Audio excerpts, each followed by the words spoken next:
భోలేనాథ్ అమర్నాథ్ యాత్ర మొదలైంది. వివిధ దేశాల నుంచి, వివిధ రాష్ట్రాల నుంచి పరమశివుడి దర్శనం కోసం హిమాలయాలకు చేరుకుంటున్నారు. భారీ జనంతో అమర్నాథ్ పరిసర ప్రాంతాలు ఫుల్ బిజీగా ఉన్నాయి. హిమాలయాల్లో కఠినంగా ఉండే ఈ యాత్రకు వృద్ధులు, చిన్నారులతో పాటు కొందరు వికలాంగులు కూడా పరమశివుడి దర్శనం కోసం విచ్చేస్తున్నారు. జైపూర్కు చెందిన ఓ భక్తుడు ప్రతి ఏడాది శివయ్య లింగాన్ని దర్శించుకోవడానికి వెళ్తుంటారు.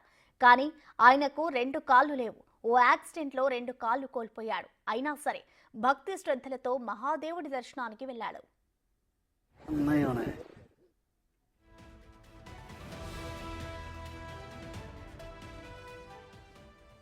ఆనంద్ సింగ్ అనే భక్తుడు జైపూర్ నుంచి అమర్నాథ్ వెళ్ళాడు. 2 కాళ్లు లేకపోయినా తనకు అలాంటి భావనే లేదన్నాడు.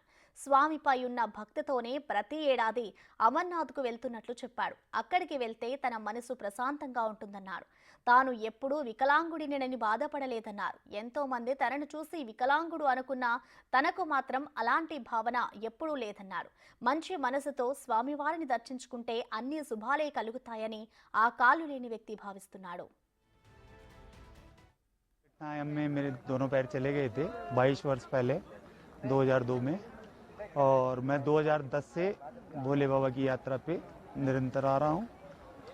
2013 में मैं नहीं आया था, केदारनाथ में फ्लड आ जाने की वजह से, और 2 साल कोरोना गाइडलाइन में बंद था आपका अमरनाथ यात्रा, तब मैं नहीं आया था।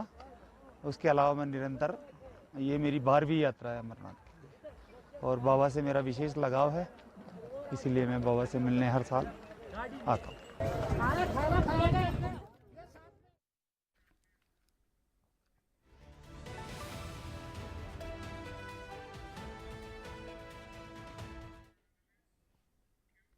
దీనిపై మరింత సమాచారం మా ప్రతినిధి గణేష్ అందిస్తారు.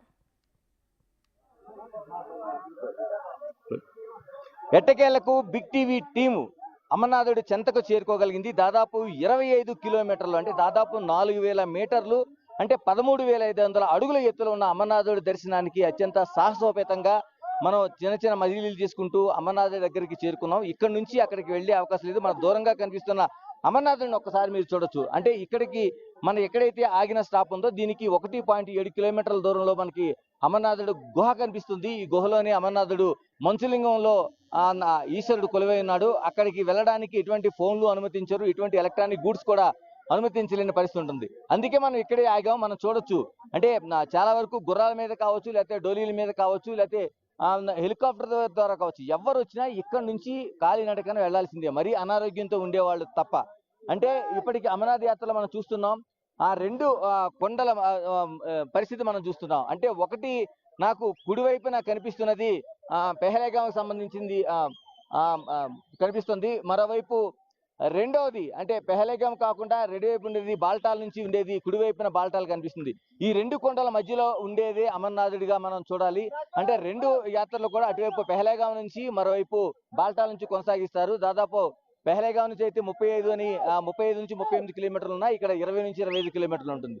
మొత్తానికి ఈ సాహసోపేతమైన దీన్ని మొత్తానికి పూర్తి చేయగలిగాం. మనం పూర్తి చేసిన తర్వాత అంటే ఎన్ని వ్యయ ప్రయాసాలకు వచ్చాల్సి వచ్చిందంటే దాదాపుగా మనం పూర్తిగా అంటే కాలినడకన రావడానికి దాదాపుగా 15 నుంచి 16 గంటలు పట్టే అవకాశం ఉంది. మనం ఈ రోజున తెల్లవారుజామున 2:30 గంటలకి లేచి అక్కడ నుంచి, అంటే 2 మార్గాలు ఎంచుకున్నాం మనం. ఒకటి కాలినడక, రెండోది అంటే తొందరగా వెళ్ళాలి కాబట్టి గుర్రాల మీద కూడా మేము ప్రయాణం చేసాం. దీంతో కూడా మనకి దాదాపుగా అంటే దాదాపు 9 గంటలు, అంటే 7:30 8 గంటలు మనకి సమయం పట్టింది. అంటే అమర్నాథుడు చేరుకోవడానికి 2, అంటే కాలినడక, గుర్రాల పైన వచ్చినా సరే అక్కడక్కడ మనం తీసుకుంటూ వీడియోలు తీసుకుంటూ రావడంలో ఉన్నా సరే ఇంత పరిస్థితి మనకు కనిపిస్తుంది.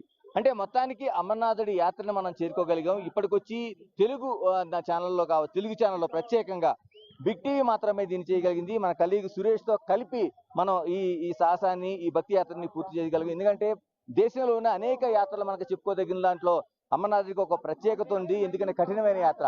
దీన్ని బిగ్ టీవీ ఒక సాహసోపేతంగా చేసి చూపించింది. ఎలాంటి మజిలీలు ఉంటాయి అక్కడ, ఏముంది పోతుంది అనేది మనం చూపించగలిగాం. మొత్తానికి అమర్నాథుడి దర్శనం, ఇక్కడ నుంచి అమర్నాథుడి దర్శనం చేసుకున్న తర్వాత తిరిగి ఇక్కడ రావడం జరుగుతుంది.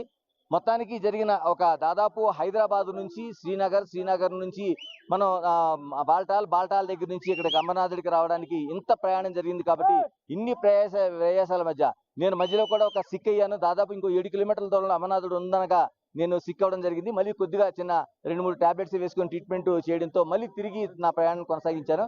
ఏదేమైనా బిగ్ టీవీ చేసిన ఈ ప్రయాణం, అమర్నాథుని దర్శన ప్రయాణం అనేది పూర్తయింది ఒక చరిత్రగా నిలిచిపోతుందని మనందరం బిగ్ టీవీ ప్రేక్షకులు కావచ్చు, మిగతా వాళ్ళు కావచ్చు ఖచ్చితంగా భావించాల్సిన అవసరం అయితే ఉంది. మరోవైపు ఏదైతే అమర్నాథుడికి ఉన్న సౌకర్యాల రూపంలో చాలా వరకు మెరుగుపరిచింది ప్రభుత్వం. అంటే రాను ఒక సౌకర్యాలు మెరుగుపరచడం వల్ల కొంత ప్రయాణాలు, వ్యయ ప్రదేశాలు తగ్గుతున్నాయని చెప్పాలి. ఏదేమైనా ఇంత యాత్రకి లక్షల సంఖ్యలో దాదాపు ఈ ఏడాది 6.5 లక్షల మంది రిజిస్ట్రేషన్ చేయించుకున్నారంటే, ఎందుకంటే ఇక్కడ రిజిస్ట్రేషన్ చేయించుకున్న వాళ్ళు మాత్రమే రాగలుగుతారు. ఈ రిజిస్ట్రేషన్ చేయించుకొని వస్తున్నారంటే ఎంత పెద్దదో మనం ఊహించాల్సిన అవసరం ఉంది. దాదాపుగా ఈ రోజు అంటే 29వ తేదీ నుంచి దాదాపు 48 రోజుల పాటు యాత్ర కొనసాగుతుంది. మొదటి రోజు కాబట్టి కొంత చాలా రద్దీగా ఉంది. దాదాపు అన్ని రాష్ట్రాల నుంచి కూడా మొదటి రోజు దర్శనానికి వస్తారు కాబట్టి ఈ ప్రయాణం అనేది ఇక్కడితో పూర్తయింది. మొత్తానికి బిగ్ టీవీ అనేది ఈ సాహసోపేతమైన భక్తి అమర్నాథ్ యాత్రను